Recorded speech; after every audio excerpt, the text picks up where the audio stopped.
À ce que je sache, non. Je parle d'Arda Güler parce qu'il y a beaucoup de personnes qui veulent voir Arda Güler avec le numéro 10. Moi, personnellement, j'aimerais qu'il prenne le numéro 10. C'est ma préférence. Mais par contre, on va pas me faire croire que le numéro a un impact sur l'institution du Real Madrid. Et vous savez très bien comment ça se passe le football. Salut les fumiers, j'espère que vous allez bien. Un jour de plus, pas un jour de moins. Encore une fois, l'actualité du Real Madrid est très agitée. Entre Mbappé qui potentiellement prendra le numéro 10, entre Konaté, est-ce qu'il viendra, est-ce qu'il ne viendra pas, et bizarrement, il y a des petits échos qui fuitent un peu par-ci, par-là. Concernant Saliba, on va en parler, vous connaissez déjà la chanson les amis, n'oubliez pas, on s'abonne, appuie sur la petite cloche pour être informé des prochaines vidéos, on n'oublie pas le petit like et le petit commentaire qui donne de la force pour l'algorithme. Sur ce, let's go les amis. Bon les amis, la première info qui nous vient tout droit de Marca, qui est relayée par le journal du Real, c'est que le Real Madrid ne bradera aucun joueur. Et ça, j'ai envie de vous dire, encore heureux. Surtout quand on voit les transferts actuellement qui sont tout bonnement aberrantes et qui tiquaient 90 millions. Et j'en passe, j'espère que le Real Madrid ne bradera aucun joueur si un joueur décide de partir. Même si un joueur demande à partir ou si le club veut s'en séparer, les conditions seront fixées par le Real Madrid. Encore heureux les amis. Franchement, tu m'étonnes si demain là tu vends un Rodrigo et tu le vends, je sais pas, 60 à 70 millions, pour moi ce serait du n'importe quoi. Et ça c'est un exemple parmi tant d'autres. Maintenant, l'info qui nous vient de l'équipe, et cette info là, j'ai vu que ça a fait beaucoup parler, ça a agité les langues, ça a agité beaucoup de personnes, ce que je peux comprendre, mais j'aimerais que les gens prennent du recul, c'est que Mbappé portera le numéro 10 au Real Madrid. Le Real Madrid l'a décidé. Ce n'est pas Mbappé qui l'a demandé.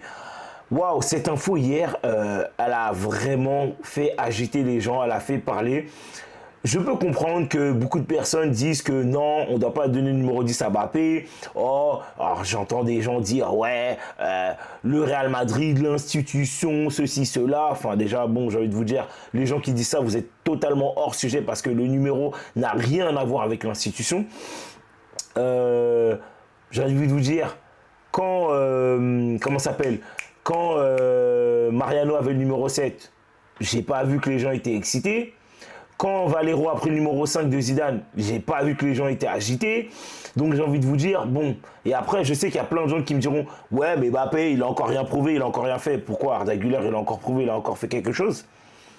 À ce que je sache, non. Je parle d'Arda Güler parce qu'il y a beaucoup de personnes qui veulent voir Arda Güler avec le numéro 10. Moi, personnellement, j'aimerais qu'il prenne le numéro 10. C'est ma préférence. Mais par contre, on va pas me faire croire que le numéro a un impact sur l'institution du Real Madrid. Et vous savez très bien comment ça se passe le football. Il y a le marketing qui compte. Maintenant, moi, j'aimerais que Mbappé garde le numéro 9. Mais maintenant, si le Real Madrid donne le numéro 10 à Mbappé, pour moi, c'est pas un scandale.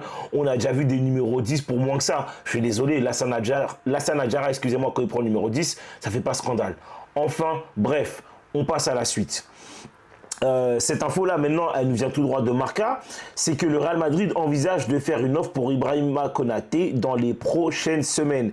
Et ce qui suit derrière, c'est que le Real Madrid estimerait désormais qu'il doit signer un défenseur central cet été. C'est urgent et c'est le point faible de l'équipe actuellement.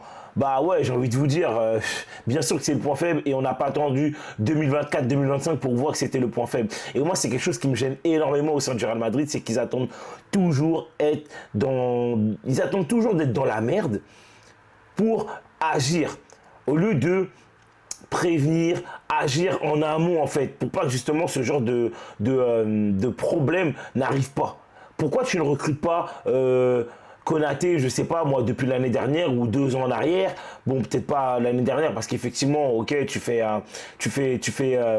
comment dire, tu gagnes tous tes titres, il y a aucun problème, mais ça n'empêche que tu as bien vu que tu avais des problèmes entre les ligaments croisés et factuellement, bah, tu te dis non, il faut que tu recrutes un défenseur central. Maintenant, je sais qu'il y a l'info qui va suivre juste après celle-ci, qui est que le Real Madrid préparerait une offre pour Ibrahima Konaté dans les prochaines semaines. Et ça, ce genre d'info-là me fait plaisir et j'espère que le Real Madrid fera une offre pour Ibrahima Konaté, une offre conséquente. Parce que faire une offre à 10-15 millions, pour moi, les gars, c'est pas quelque chose à faire. Par contre, faire une offre entre 30, 35 millions, je pense que là, c'est beaucoup mieux et je pense que là, ça pourrait même faire réfléchir Liverpool. Donc j'espère que le Real Madrid fera une offre conséquente qui pourra faire réfléchir en tout cas cette équipe de Liverpool.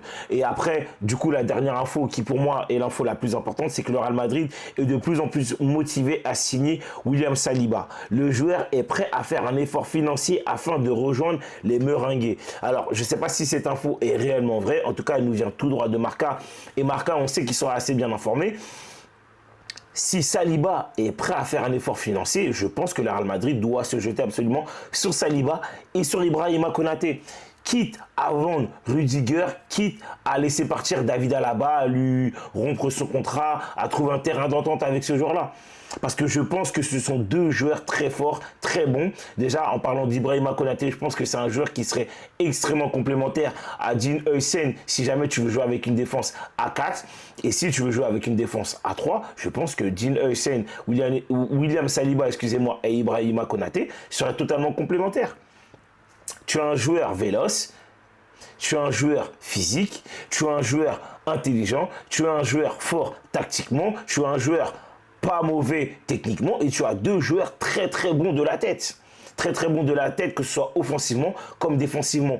Et en plus de ça, je vais même rajouter quelque chose, c'est que William Saliba à la relance est un très bon joueur. C'est pas le meilleur du monde, il n'y a aucun problème. C'est pas un Sergio Ramos, c'est pas un Dean Huijsen actuellement qui est pour moi l'un des meilleurs joueurs à la relance avec un joueur comme Koubarsi. Mais Saliba, j'ai envie de vous dire, c'est un joueur de qualité. C'est un joueur de qualité à la relance. C'est un joueur très bon physiquement. C'est un joueur très propre sur la récupération de balles. C'est un joueur intelligent, même si moi j'ai un gros problème avec ce joueur. C'est qu'il a pas mal d'errances défensives tout au long d'une saison. Bien sûr, c'est pas tout le temps récurrent, mais il y a des moments clés, il y a des moments opportuns où tu dois pas avoir cette errance-là. Et ben, régulièrement, de temps en temps, voilà, régulièrement, hein, il en a.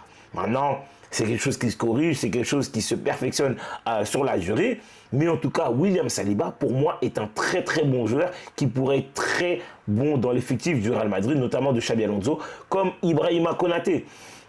Maintenant, quand tu entends que le joueur est prêt à faire un effort financier, oui, il faut se jeter dessus. Quitte à mettre 100 millions, mettez les 100 millions. Parce que si en plus de ça, le joueur fait comprendre à Arsenal qu'il n'est pas prêt de renouveler et qu'il ne renouvellera pas, ben les gars, je pense qu'Arsenal, au bout d'un moment, n'auront pas le choix de le vendre. Ils n'auront pas le choix de le vendre. Et même si ce n'est pas cette année, l'année prochaine, je pense que là, ils n'auront pas le choix. Si le joueur continue à rester sur sa pensée numéro 1, c'est de ne pas renouveler. Ibrahima Konaté, on a compris qu'il ne voulait pas renouveler. Vas-y, let's go, mets le prix. William Saliba, il ne veut pas renouveler. Let's go, tu vas chercher ces deux défenseurs et ces deux défenseurs qui vont te durer facile 6, 7 ans, 8 ans même au sein du Real Madrid. Après, peut-être que Ibrahima Konaté un peu moins parce qu'il est plus âgé, mais à William Saliba, je pense que ça pourrait être incroyable. William Saliba, Dean Huijsen, Trent Alexander-Arnold avec Carreras, ce serait pour moi un truc très solide, très cohérent.